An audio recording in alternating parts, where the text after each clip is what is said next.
हरि ओम बोलो सदगुरुदेव भगवान की जय।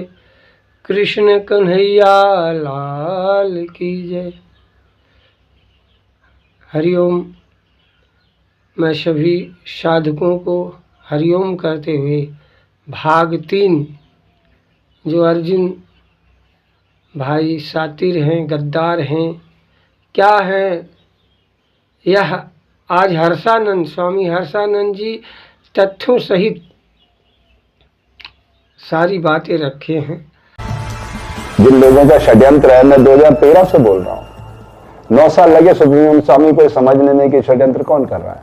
बापू जी पे हिंदुस्तान की किसी एजेंसी की, किसी संस्था की, किसी इंस्टीट्यूट की, किसी धार्मिक पंथ की औकात नहीं कि हाथ डाल दे। अपने लोगों ने उनको फंसाया षड्यंत्र में। मैंने संकल्प लिया मरते दम तक किसी मेन स्ट्रीम मीडिया को कभी भी बाइट नहीं दूंगा। क्यों? ये सड़ान मार रही है। इन्होंने बापूजी को कितना बदनाम किया, किसानों को कितना बदनाम किया, सैनिकों को कितना बदनाम किया। ये तो भाड़े के टट्टू हैं, इनकी क्या औकात है। ये अपने आप को चौथा स्तंभ कहते, काय का चौथा स्तंभ है ये। हमारा भारतीय संविधान जो है कार्यपालिका, व्यवस्थापिका, न्यायपालिका से चलता है। इनका काम तो खाली दर्पण का है। ये दर्पण भाई इतना धुंधला है, समाज दिखाता है, इतनी ड्यूटी है इनकी। ये तो अपने आप को बादशाह समझ रहे हैं। बापूजी जैसे संत इस देश में विरले हुए हैं। आप लोग समझिए, जागिए। स्वामी हर्षानंद जी मेरे से बराबर बातचीत चल रही है, जो बापू के लिए बिल्कुल ललायत हैं, जो बापू को व्यासपीठ पर देखना चाहते हैं, वो सब लोग चलना तो चाह रहे हैं, लेकिन हमारे मैनेजमेंट, अगर हम बापू के लिए, हम सब साधक बोलना चाह रहे हैं, बापू के लिए कोई निगुरा भी बोलना चाह रहा है। अगर हम निगुरे तो ही पहले थे, बापू से कब जुड़े? जब बापू जी ने हमको धारण किया तभी तो हमारी बुराई गई। अगर आज बापू के लिए पूरा भारत बोले, पूरा विश्व बोले, तो आपको क्या तकलीफ आ रही है? आप क्यों गद्दारी कर रहे हो? आपको क्या चाहिए?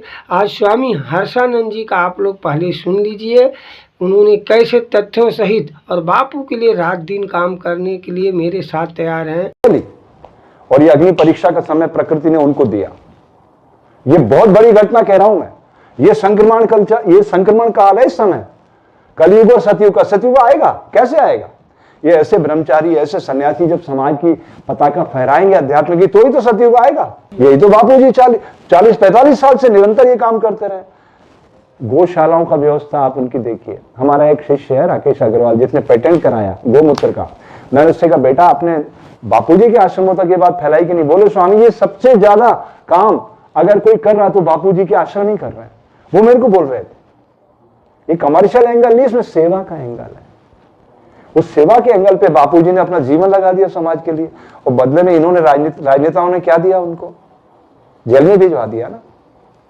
इन्वेस्टिगेशन ऑफिसर वो लांबा कह रहा था ये बलात्कार नहीं है, लेकिन हम बार बार ये कह रहे हैं कि मेडिकल रिपोर्ट जो दिल्ली से आई है हमारे पास, मेडिकल रिपोर्ट में भी किसी भी तरह से 376 के आरोप के पक्ष में कोई एविडेंस नहीं है। जरूरत नहीं हुई, किसी चीज की जरूरत नहीं। सब प्रमाण है कि आसाराम बापू ने उस महिला को टच नहीं किया, उस बच्ची को टच नहीं किया, लेकिन फिर भी वो जेल में है।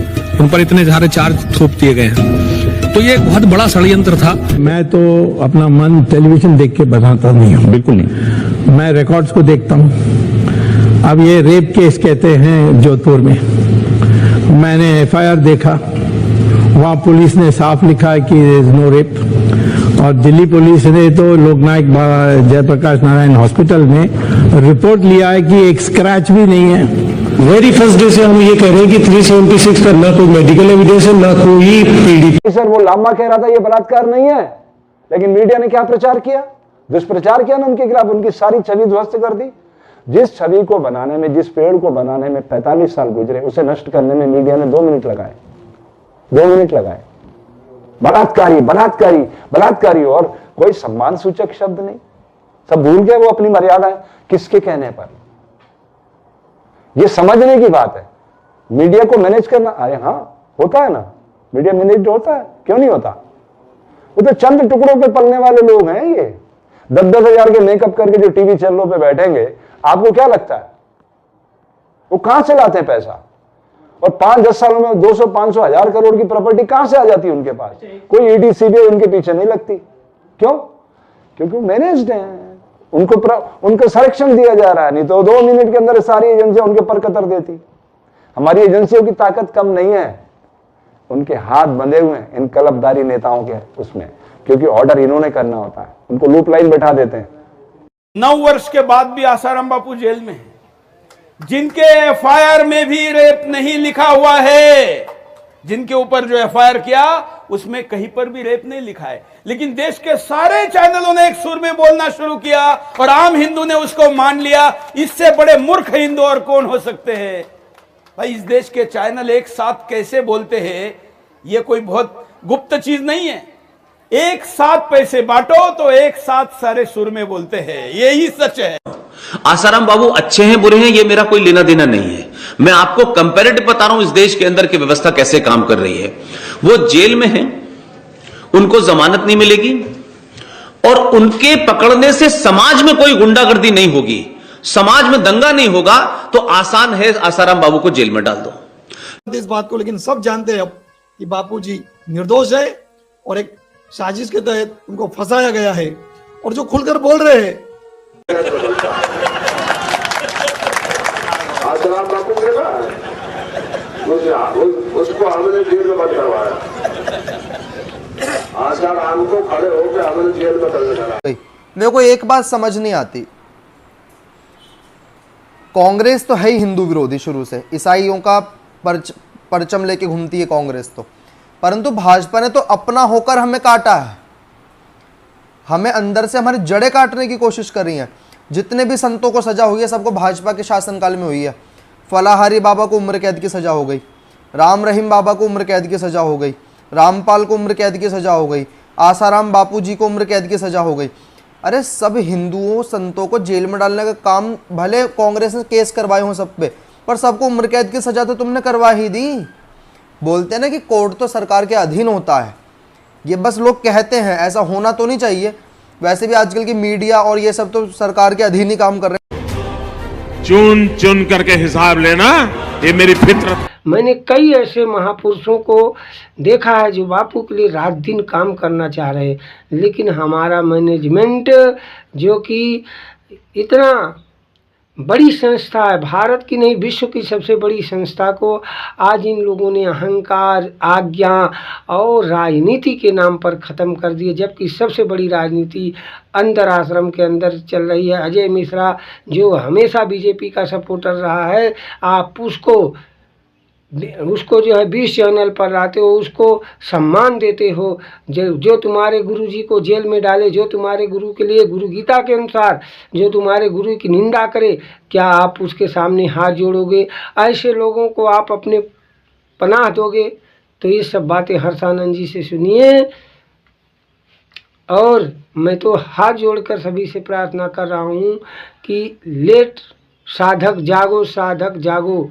अगर लेट करोगे तो आपके बापू बोले हैं कि मेरे तरफ देखो, नहीं तो फिर पछताओगे। तो आप अगर पछताना ही चाह रहे हो तो आप लोग आपस में राग द्वेष करते रहिए। और सारी चीज़ें दिखी, जितनी गद्दारी अंदर से हुई है वो सब सारी चीज़ें दिखी है। स्वामी हर्षानंद जी और सुमंडम स्वामी जी और सारे भारत के संत सुनील शास्त्री जी और AP सिंह, कीर्ति आहूजा, सब बापू के लिए रात दिन काम करना चाहते हैं, लेकिन ये बाझ को लाए हैं, बाझवा को, जो कि बापूजी को दोषी ठहराना चाहता है। तो आपकी सारी षड्यंत्र दिख रही है, आप इसको समझिए। अर्जुन गद्दार, तुम हटो वहाँ से। तुम्हें बापूजी कभी नहीं कहेंगे, क्योंकि बापूजी राम की भूमिका में हैं। बापूजी लव कुश को, माता सीता को नहीं पहचानेंगे, लेकिन तुम्हें तुम्हारी गद्दारी को बर्दाश्त करके, और क्योंकि वो लीला कर रहे, तो लीला के साथ साथ हमको जो है अयोध्या की न लेते हुए हम लोग बंदरी सेना, आइए साधक एकजुट होते हैं और एकजुट होकर हम बापू के दैवी कार्य को करते। हरिओम नारायण बोलो।